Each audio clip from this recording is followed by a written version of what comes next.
میرے ساتھ بہت سارے لوگ نا تصویریں کھنچواتے ہیں، حالانکہ میں زیادہ قائل نہیں فوٹو کا، شاید آج تک میں نے ڈیمانڈ نہیں کی کہ میری فوٹو کھینچو، اور ہو سکتا ہے مطلب یہ کنفرم نہیں، لیکن میری دانش بینش میں ایسا نہیں کہ میں نے کبھی اپنے ہاتھ سے فوٹو بھی کھینچی ہو، مزاج نہیں، طبیعت نہیں، دلچسپی نہیں۔ لیکن میرے گاؤں کا ایک موچی ہے، جوتے گانٹتا ہے، اس شخص نے 4 بیٹیاں بیائی ہیں جوتے گانٹ کے، اور میرے ابا جی بتایا کرتے تھے کہ جن دنوں نا دھیلا چونی جوتا گانٹنے، اب تو جوتے کوئی گنڈواتا ہی نہیں، اب تو گانٹنے کا رواج نہیں، اب تو بچے نئے ہی لیتے ہیں، تو جوتا گانٹنے کے لیے جب اس کو دیتے تھے تو چونی اگر اس کی ہوتی تھی نا تو اس کو کہتے تھے نا روپیہ تو رکھ لے، تو کہتا کیوں رکھوں جی، میری چونیاں تو میں نے چونی لے لی، اور ناراض ہو جاتا تھا۔ 4 بیٹیوں کی شادی کی ہے اس نے، پھر اللہ نے اسے عمرہ بھی کرایا، اور آج بھی وہیں بیٹھا ہے۔ تو میں جب گاؤں جاتا تو میں کہتا ہوں چاچا میں تیرے ساتھ تصویر کھنچوانی ہے، تو مجھے کہتے ہیں پتر میرا تو منہ بھی نہیں تو پیا میرے ساتھ فوٹو، تو میں کہتا ہوں یار تو ایک انسان ہے، تو ایک مثال ہے، جس بندے نے ہاتھ پھیلانے سے نفرت کی ہو، اب تو چندہ ہی چندہ رہ گیا، چندہ ہی چندہ، اس کے علاوہ اللہ معاف کرے کوئی دوسری شے۔ میں گلاسکو میں تھا تو مجھے ایک صاحب کہنے لگے آپ نے کوئی اعلان شلان نہیں کرنا، مدرسہ نہیں ہے؟ میں نے کہا مدرسے بڑے ہیں پر اللہ کا فضل ہے، کیونکہ وہ نبی کریم کے نام کے ہیں تو ہمیں کبھی کمی کوئی نہیں آئی، کبھی نہیں کمزوری آئی، رونے کا مزاج بھی نہیں، وہ چل رہا ہے مدرسہ۔ تو میں نے کہا آپ کیا سمجھتے ہیں جو یہاں آیا ہے وہ چندے لے نہیں آیا ہے؟ کیا مزاج آپ لوگوں نے بنا لیا، اس سے نکلیں۔ وہ بھی کوئی قومیں ہوتی ہیں جو ہر وقت ہاتھ پھیلا کے رکھتی ہیں۔ قرآن مجید نے صحابہ کی تعریف کی، لا یسألون الناس الحافا، وہ لپٹ لپٹ کر سوال نہیں کرتے۔ یہ صحابہ صفا کی بات کی قرآن پاک نے، لپٹ لپٹ کر سوال، خبردار تھوڑے پہ گزارا کرنا سیکھو، عزت کی زندگی جیو گے۔ اور نوجوان بالخصوص یاد رکھیں، اگر وقار سے جینا ہے، سر اٹھا کے جینا ہے اور مطمئن زندگی گزارنی ہے تو پھر اس بات پہ راضی ہو جاؤ جو اللہ نے ہمیں عطا کیا ہے۔ پھر تیرا 5 مرلے کا مکان، اگر تو نے فراڈ کا مکان خریدا ہے نا 6 کنال کا، تو اس سے تیرا 5 مرلے کا وقار والا گھر بڑا شاندار۔ عزت کے ساتھ اگر جینا چاہتے ہو، حاتم طائی سے کسی نے کہا تھا کبھی تو نے اپنے سے بڑا سخی بھی دیکھا ہے؟ حاتم طائی کا نام ہے نا آج تک سخاوت میں، اپنے سے بڑا سخی بھی دیکھا ہے؟ اس نے کہا دیکھا ہے۔ کون سا؟ کہنے لگا میں نے ایک دفعہ اپنے سارے شہر کی دعوت پکائی تو میں چہرے پہ نقاب اوڑھ کے نکلا کہ پتہ کروں کوئی آدمی رہ تو نہیں گیا۔ تو جب میں جنگل میں گیا تو میں نے ایک بابے کو لکڑیاں کاٹتے دیکھا۔ سب لوگ اس زمانے کے جتنے پڑھے لکھے شعراء ادیب سب میں نے بلائے، بابا لکڑیاں کاٹ رہا تھا۔ توجہ ہے میری بات پر؟ کہتے میں اس کے قریب گیا، چہرے پہ نقاب تھا، میں نے کہا بابا جی آپ کو نہیں پتا آج حاتم طائی کی دعوت ہے؟ کہنے لگا بیٹے پتہ ہے۔ تو میں نے کہا جانا نہیں؟ کہتے بابا نے عجیب جواب دیا، کہنے لگا مجھے نا اپنے ہاتھوں کی کمائی کا چسکا لگ گیا۔ کس کا چسکا؟ ہاں آج کل چسکا یہ ہے کہ کسی کو پارٹی کیسے ڈالنی ہے، کیسے مفت کی روٹی کھانی ہے۔ کس کا چسکا لگ گیا؟ اپنے ہاتھوں کی۔ بولیے۔ میرے نا مدرسے میں ایک لائق بچہ پڑھتا ہے، مالدار گھرانے کا تھا، تو تھوڑی سی نا آپ کو پتہ ہے دوران طالب علمی ہمیں بھی بڑے بہانے آتے تھے تو یہ چیزیں یاد آتی ہیں، تو تھوڑا آگے پیچھے ہوتا تھا۔ مدرسے میں کام ہو رہا تھا تو میں اس کو کھڑکی میں لے کے کھڑا ہو گیا، میں نے کہا بیٹے ایک چیز تجھے دکھانی ہے، جب تیرے سامنے بھنا ہوا گوشت رکھا جاتا ہے تو نخرے کرتا ہے، ادھر بھی آ ایک نظارہ دیکھ۔ مزدور نہ سویرے 2 روٹیوں کے بیچ اچار رکھ کے لاتا ہے، اور جب وہ دوپہر کو کھانے لگتا ہے نا میرے بھائی تو وہ اچار اس کی روٹیوں کو بھی لگ جاتا ہے، پونے کو بھی لگ جاتا ہے۔ لیکن جب دوپہر کا وقت ہوتا ہے تو مٹی سے لتھڑے ہوئے ہاتھ پہلے وہ جا کے ٹوٹی پہ دھوتا ہے، پھر وہ کیا کرتا ہے کہ وہ پانی کا پیالہ خود بھر کے رکھتا ہے۔ توجہ میری بات پہ رکھیں۔ پھر وہ زمین پہ بیٹھتا ہے اور جب وہ پونا کھولتا ہے نا، کبھی اسے کھاتے ہوئے دیکھو، یوں محسوس ہوتا ہے کہ دنیا کی ساری نعمتیں اس کے سامنے پڑی ہوئی ہیں، اور ٹیبل پر بیٹھ کر 22,000 کی روٹی کھانے والے اتنا شکر ادا نہیں کرتے جتنا وہ بندہ شکریہ ادا کرتا ہے۔ یا اللہ تیرا شکر ہے، یا اللہ تیرا شکر ہے۔ اور ان کو لفظ نہیں سیدھے پڑھنے آتے، ویسے بھی لفظ تاثیر سے بنتے ہیں، تلفظ سے نہیں۔ اہل دل آج بھی ہیں اہل زبان سے آگے. صحیح تلفظ نہیں ادا کرنا آتا، لیکن جب وہ ہاتھ باندھ کے کہتے ہیں نا یا اللہ تیرا شکر ہے، تو یوں محسوس ہوتا ہے کہ روٹی تو اس بندے نے کھائی ہے. کھانا تو، ورنہ شادی کے موقع پر اتنا کھایا نہیں جاتا جتنا تباہ کیا جاتا ہے، کیونکہ مفت کا ہوتا ہے نا، مفت کا. تو یاد رکھیں محنت کی کمائی ایک حسن ہے، ایک وقار ہے. وہ جو بندہ 50 لاکھ روپیہ مہینے کا یا سال کا کماتا ہے وہ تو دیکھتا بھی نہیں بیچارہ پیسوں کو.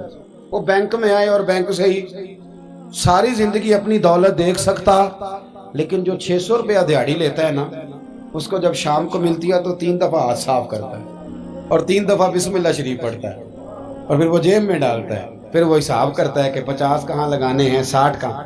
تو خودداری سے جیو، باوقار رہو گے، باعزت رہو. حاتم طائی کہتے ہیں مجھے کہنے لگا کہ مجھے ہاتھوں کی کمائی کا چسکا لگ گیا ہے، اب مفت کے دسترخوان پر مجھے مزہ نہیں آتا. تو کہتے ہیں میں تو بس اس کا فدائی ہو گیا. جب میں واپس آنے لگا تو اس نے مجھے آواز دی. میں واپس پلٹا تو کہنے لگا بیٹا آپ بھی دعوت پہ جا رہے ہیں؟ میں نے کہا ہاں.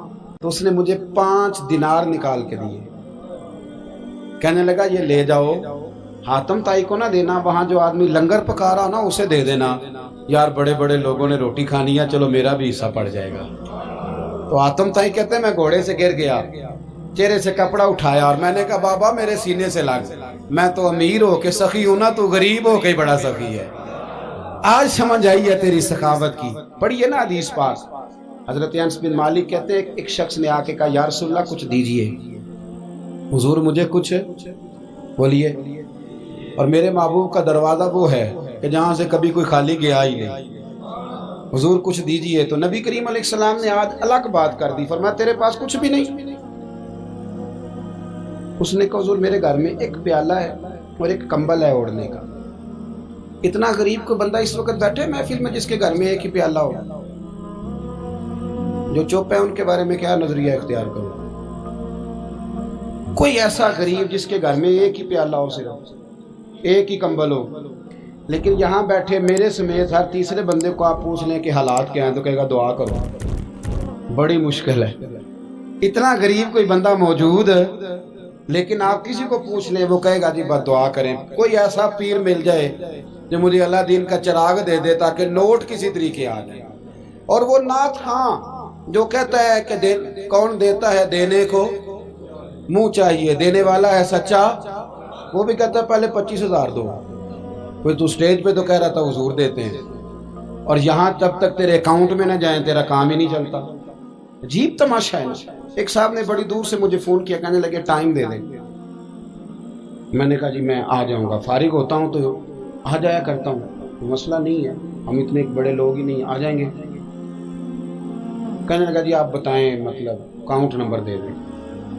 میں نے کہا یار آپ نے غلط جگہ فون کر لیا، میں نے تو بتایا کہ وہ تو بڑے لوگ ہوتے ہیں، تو ہمیں پتہ ہے اپنی حیثیت کا، انشاءاللہ حاضر ہو جائیں گے، آپ سے بات ہوگی. کہنے لگے نہیں آپ کو تو کچھ بتانا ہی پڑے گا، کچھ بتائیں کچھ بتائیں. میں نے کہا کچھ بھی نہیں، میں انشاءاللہ حاضر ہوں گا.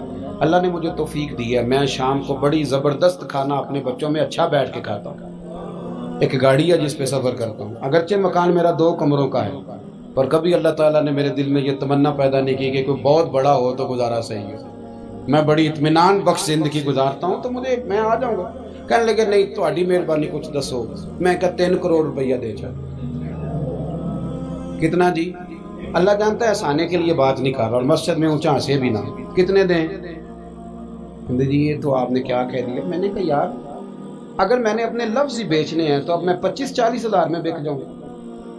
تو میں تو سمجھتا ہوں کہ نبی پاک کا فرمان بڑا قیمتی ہے، تو ریٹ لگاؤں تو میری حیثیت یہ ہو کہ 40,000 روپیہ.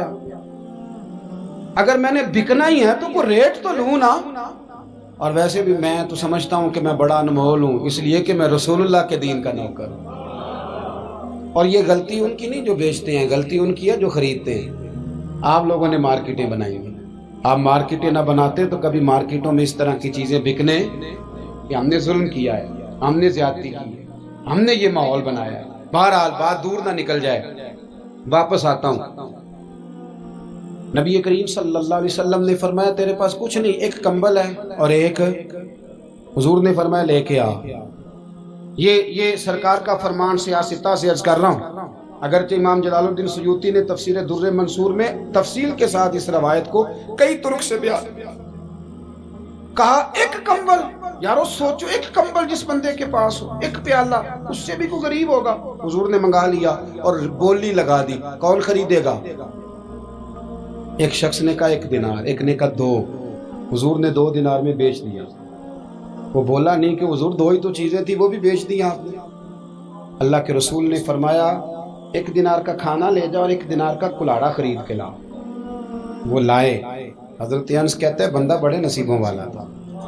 وہ جب کلاڑا خرید کے لایا تو اس میں دستہ میرے نبی نے دستے مبارک سے لگایا، حضور نے دستہ لگایا اور فرمایا یہ لے جنگل میں جا. مسلمانوں، یہ میرے رسول اللہ کی تعلیم ہے. نوجوانوں غور کرو، اگر معاشرے کو سنوارنا ہے تو اس چیز پر محنت کرو. فرمایا یہ کلاڑا پکڑ، رسی پکڑ، جنگل میں جا، لکڑیاں کاٹ کے لا، کھا بھی اور کھلا بھی، پہن بھی اور پہنا بھی، جا. اور حضور نے فرمایا 15 دن مجھے نظر نہ آنا، جا کام کر. جا کے محنت کرنا اہل اسلام کا شیوا ہے. آج پوری دنیا میں ہمارا کشکول مشہور ہے، دھوکہ معروف ہے. لوگ کہتے ہیں کہ انہوں نے ایسے ایسے، ہم نے طریقے غیروں سے پیسے نکالنے کے اختیار کیے، ایسے ایسے طریقے کہ کبھی سنے تو شرم سے سر جھک جاتا ہے.